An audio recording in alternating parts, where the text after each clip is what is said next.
안녕하십니까, 닥터 구구입니다. 지난번에 올려드린 문화상품권으로 돈 버는 법 영상은 잘 보셨나요? 지난번 영상에서 말씀드린 대로 오늘은 게임을 통해서 돈을 버는 방법을 알려드리겠습니다. 당연하게도 이 방법은 스타크래프트나 리그 오브 레전드 같은 실시간 전략 시뮬레이션 게임, 그 외 카트라이더, 서든어택, 오버워치, 배틀그라운드 등의 아케이드나 FPS 게임에서는 적용이 되지 않는다는 점을 미리 말씀드리겠습니다. 그럼 도대체 어떤 게임에서 되느냐? 메이플 스토리, 던전 앤 파이터, 리니지 등 시장 경제 시스템이 존재하는 RPG 게임에서만 이 방법이 가능합니다. 이렇게 시장 경제 시스템이 갖추어진 게임들 중에서 저는 메이플 스토리라는 게임을 예로 들겠습니다. 학창 시절 저는 게임도 하고 싶고 돈도 벌고 싶은 마음에 게임을 통해 돈을 벌 수 있는 방법을 수도 없이 연구했습니다. 어린 나이였지만 맨큐의 경제학이라는 경제 이론서를 통해 수요와 공급을 비롯한 시장 경제 기본 작동 원리를 배웠고, 현실과 달리 시장에 대한 큰 규제가 없는 게임 속에서 제가 배운 이론들이 실제로 적용되는지 시도해봤습니다. 첫 번째 방법은 캐시타운으로 돈 벌기였습니다. 과거와 달리 현재 메이플 스토리에서는 패치되어 없어지고 경매장 제도를 도입했지만,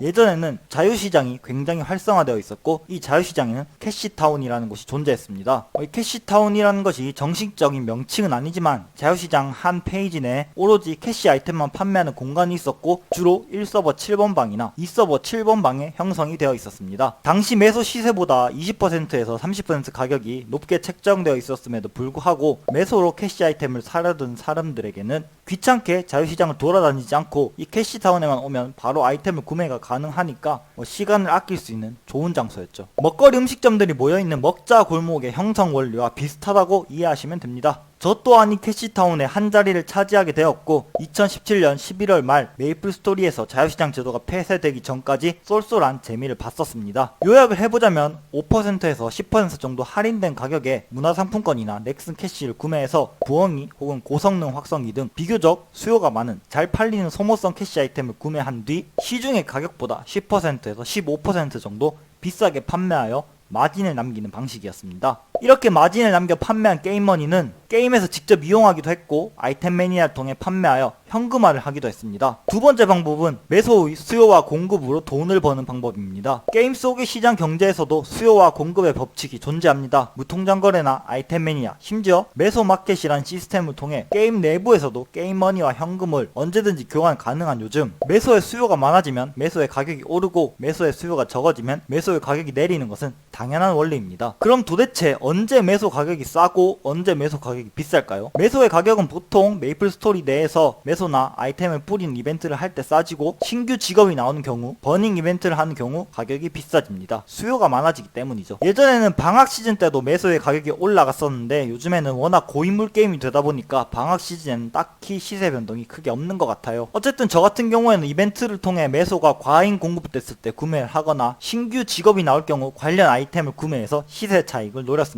지금까지 말씀드린 방법은 비교적 옛날에 이용됐던 방법들이고, 요즘은 상황 자체가 많이 바뀌었더라고요. 물론 과거처럼 매소나 아이템의 시세 차익을 이용해서 마진을 남기는 경우도 있지만, 요즘은 광부 또는 매무원이라고 해서 사냥에서 얻은 매소를 파는 사람들이 부쩍 늘었더라고요. 말레브의 상향과 자석펫의 등장으로 얻을 수 있는 매소의 양이 늘었고, 매소 획득량을 늘릴 수 있는 아이템의 등장 덕분에 이게 꽤나 돈이 되나 봅니다. 실제 메이플 스토리 BJ이신 세 글자님의 PC방에 한 시청자분이 투컴으로 광부를 하고 있는 모습을 보이신 적이 있습니다. 당시 기준으로 거의 최저시급과 맞먹는 시급 8,000원을 벌고 계셨다고 합니다. 오늘은 게임, 그 중에서도 메이플 스토리라는 게임을 통해 돈을 버는 방법을 알려드렸습니다. 사실 제가 말씀드린 방법 이외에도 메이플 스토리 내에서 채집이나 장비 강화로 돈을 벌거나 마일리지 혹은 이벤트를 통해서 돈을 버는 방법도 많고, 꼭 메이플 스토리 게임이 아니더라도 다른 게임에서라도 계정 자체를 사서 잘 키운 다음 재판매해서 돈을 버는 방법도 있습니다. 본인이 게임도 하고 싶고 돈도 벌고 싶다면 생각보다 많은 방법이 있으니 꼭 한번